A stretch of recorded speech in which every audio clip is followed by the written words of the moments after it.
पता चल जाता था तो उन्हीं उसी के तरह ही उनसे व्यवहार किया जाता था।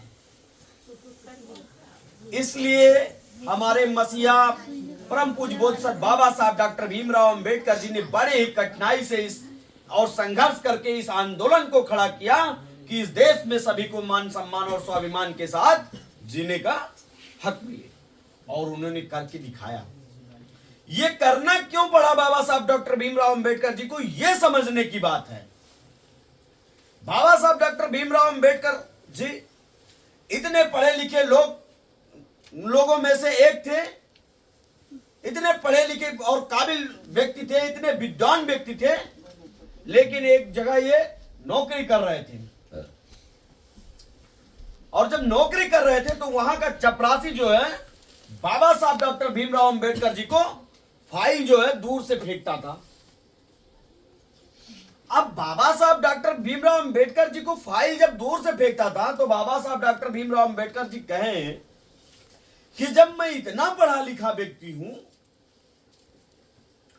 तो ये हमारे साथ इस तरह से व्यवहार कर रहा है। तो सोचिए, बाबा साहब डॉक्टर भीमराव अंबेडकर जी ने सोचा कि जब हमारे लोग एकदम से कमजोर हैं और एकदम बेहद गरीब हैं, जो दूसरों के यहां मजदूरी करते हैं, उनके साथ लोग क्या करते होंगे। बाबा साहब डॉक्टर भीमराव अंबेडकर जी ने इस पर गहन चर्चा की और सोचा, उन्होंने गहन सोचा।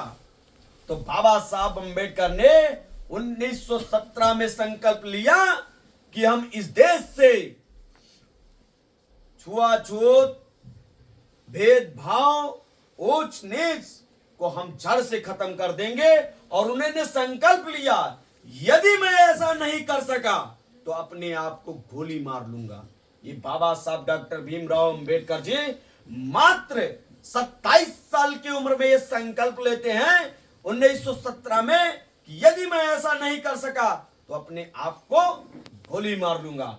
और साथियों, बाबा साहब डॉक्टर भीमराव अंबेडकर जी ने ये करके दिखाया कि आज इस देश में दबे कुचले शोषित वंचित समाज के लोग मान सम्मान और स्वाभिमान से जी रहे हैं। और उन्होंने इस देश में भाईचारा को पैदा किया। इस देश में समता मूलक समाज बनाने के लिए भाईचारा को पैदा करने का काम किसी ने किया तो परम पूज्य बोधिसत्व बाबा साहब डॉक्टर भीमराव अंबेडकर जी ने किया, और किसी ने नहीं किया। आज तमाम लोग हैं और हमें तमाम प्रकार के लालचे दे रहे हैं, तमाम हमारी बराबरियों की बात कर रहे हैं, वो केवल और केवल एक दिखावना है। अगर किसी ने किया, अगर किसी ने कुछ किया तो बाबा साहब डॉक्टर भीमराव अंबेडकर जी ने किया और किसी ने नहीं किया। इस कमजोर वर्ग को आगे बढ़ाने के लिए परम पूज्य बोधिसत्व बाबा साहब डॉक्टर भीमराव अंबेडकर जी ने अपने बच्चों की कुर्बानी को दे दिया। बाबा साहब डॉक्टर भीमराव अंबेडकर जी हमें हक और अधिकार को दिलाने के लिए गोलमेज सम्मेलन, आप लोगों ने नहीं सुना होगा, लंदन जा रहे थे बाबा साहब डॉक्टर भीमराव अंबेडकर जी हम लोगों को अधिकार दिलाने के लिए। 1930 में बाबा साहब अंबेडकर जा रहे थे लंदन, और बाबा साहब डॉक्टर भीमराव अंबेडकर जी का लड़का एक्सपायर था। बाबा साहब डॉक्टर भीमराव अंबेडकर जी की पत्नी ने कहा कि आप मत जाइए।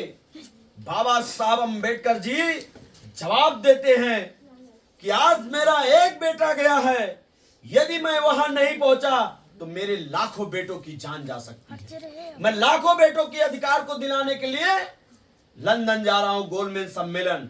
बाबा साहब डॉक्टर भीमराव अंबेडकर जी गोलमेज सम्मेलन जाकर के दबे कुचले शोषित वंचित समाज को आज उनको हक और अधिकार दिलाने का काम किया।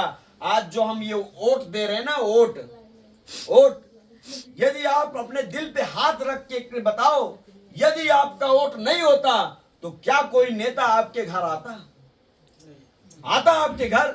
नहीं आता, नहीं आता ना। अगर वो वोटों का अधिकार किसी ने दिया तो बाबा साहब डॉक्टर भीमराव अंबेडकर जी ने दिया और किसी ने नहीं दिया। साथियों, बाबा साहब डॉक्टर भीमराव अंबेडकर जी को बहुत सारी कठिनाई आई।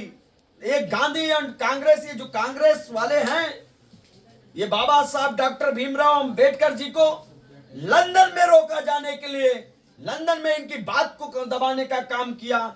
और गांधी जी भी आवरण अनशन कर दिया, तमाम सारे लोग रोकते रहे कि बाबा साहब की बातों को यहाँ ना मानी जाए, लेकिन धन्यवाद दीजिए हमारे यहाँ दलित समाज के लोगों को, दलित समाज के लोगों ने वहां तार भेजा। पहले तार जाती थी, पहले हम लोग तो नहीं जानते हैं, लेकिन आप लोग तो देखे होंगे कि पहले टेलीफोन से बात होता था, उसे उठा करके उससे, और उससे पहले एक मुंह के सामने ऐसे लगा करके बात किया जाता था, और उसके पहले तार लोग भेजते थे। जब हरा तार जाता था तो समझ लीजिए सही संकेत था, और लाल तार जाता था तो समझ लीजिए गलत संदेश है। ऐसे लोग कैसो कैसो बात करते थे। यहाँ के दलित समाज के लोगों ने ये तार भेजा, बाबा साहब डॉक्टर भीमराव अंबेडकर जी को खत लिख करके भेजा